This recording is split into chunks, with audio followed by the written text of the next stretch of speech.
Hello everyone, welcome back to my channel this side CM Anshika Tyagi.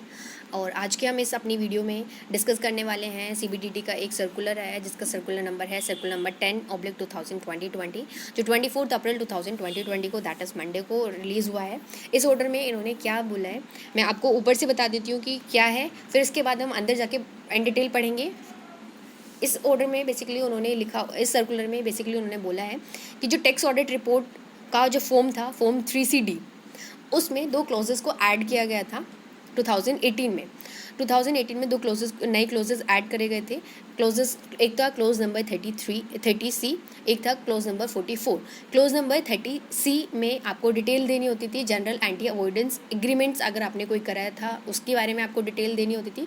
और close number 44 में आपको GST से related GST का बाइफर्केशन का बेसिकली आपको डिटेल, GST के जो एक्सपेंडिचर्स होते थे उनके बाइफर्केशन का आपको डिटेल देना होता था। ये दो क्लोजेस को नया ऐड किया गया था 2018 में, लेकिन फिर उसको बोला गया था कि ये अगस्त 2018 से ये एप्लीकेबल होगा। जुलाई में ये नोटिफिकेशन आया था, ये इन दोनों को ऐड किया गया था टैक्स ऑडिट के फॉर्म में, फॉर्म 3CD में।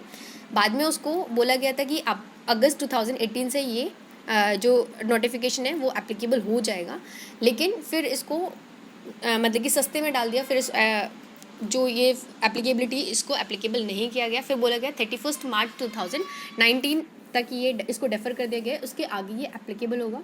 बट फिर फर्दर एक नोटिफिकेशन निकाला गया, उस नोटिफिकेशन में फर्दर एक सर्कुलर निकाला गया। उस सर्कुलर में उन्होंने दोबारा से बोला कि इसको डेफर किया जाता है 31 मार्च 2020 तक के लिए, और उसके बाद उसकी एप्लीकेबिलिटी स्टार्ट होगी। लेकिन अब 31 मार्च 2020 निकल चुका है, उसकी एप्लीकेबिलिटी स्टार्ट होनी थी। मतलब कि इस बार लोगों को टैक्स ऑडिट की फॉर्म, टैक्स ऑडिट का जो फॉर्म 3CD है उसमें इन दोनों क्लोजेज में अपना डिटेल देना था। लेकिन वापस से सर्कुलर में CBDT ने, देखो आप यहाँ पे पढ़ोगे तो इसमें लिखा हुआ है, several representation were received by the board with regards to difficulty in implementation of reports requirement under the clause 30C and clause 44 of the form 3CD of the Income Tax Act rules 1962 in view of the global pandemic due to COVID-19 virus and request for deferring the applicability of the above provision। अब लोगों ने वापस एक बहाना बना दिया कि COVID-19 की वजह से हम इस प्रोविज़न को एप्लीकेबल नहीं कर पा रहे हैं, तो आप इसको वापस से डेफर कर दीजिए। तो उसका रिजल्ट क्या निकला? The matter has been examined and in view of the prevailing situation due to COVID-19 pandemic across the country, it has been decided by the board that the reporting under clause 30C and clause 44 of the tax audit report shall be kept in abeyance till 31st March 2021। So we can say कि 31st March 2021 तक के लिए वापस से इन closes की detail मांगने को defer कर दिया गया है। इस बार की भी टैक्स ऑडिट रिपोर्ट में आपको ये डिटेल्स नहीं देनी है, आप वापस से बच गए हो। लेकिन आई थिंक इसको बार बार डेफर करना एक सही नहीं है। इसमें कुछ ज़्यादा इतनी कोई ख़ास डिटेल नहीं मांगी है। जिन लोगों के लिए सिर्फ डेफरमेंट की डेट तक जानना ज़रूरी था उनके लिए वीडियो यहीं तक है। लेकिन जो लोग इसके बारे में जानना चाहते हैं कि बेसिकली फॉर्म 3CD में क्लोज 30C और क्लोज 44 होता क्या है, तो उन लोगों की डिटेल के मैं बता दूँ। क्लोज 30C के सब में भी दो क्लोजेस हैं, सब क्लोज A और सब क्लोज B।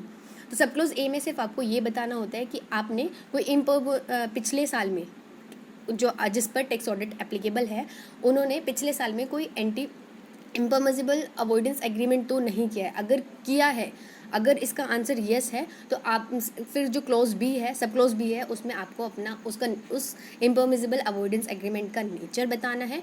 और फिर उसके सेकंड पार्ट में आपको बताना है कि आपको कितना टैक्स बेनिफिट हुआ उस एग्रीमेंट को करने से। सारी पार्टीज़ का बताना है कि सारी पार्टीज़ को कितना टैक्स बेनिफिट हुआ। अब कुछ लोगों का क्वेश्चन हो सकता है कि इम्परमिसिबल अवॉइडेंस एग्रीमेंट एक्चुअल में होता क्या है।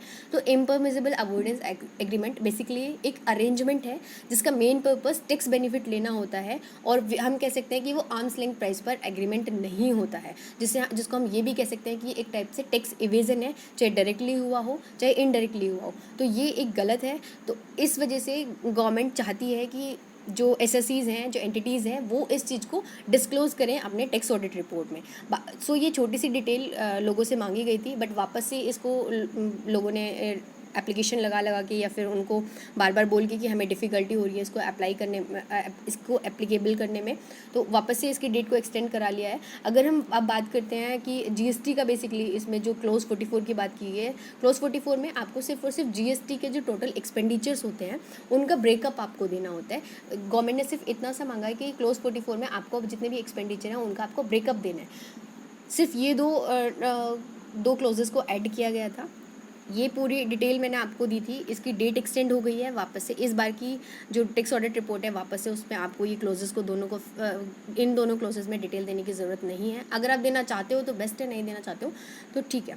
Thank you so much for watching this video. Hopefully आपको ठीक से समझ में आया होगा, कंसेप्ट भी समझ में आया होगा और सर्कुलर का मेन पर्पस भी समझ में आया होगा कि सर्कुलर में डेट को एक्सटेंड किया गया है और बेसिकली क्या प्रोविजंस है, क्लोज 33 क्या है और क्लोज 30C क्या है और क्लोज 44 क्या है। Thank you so much for watching this video.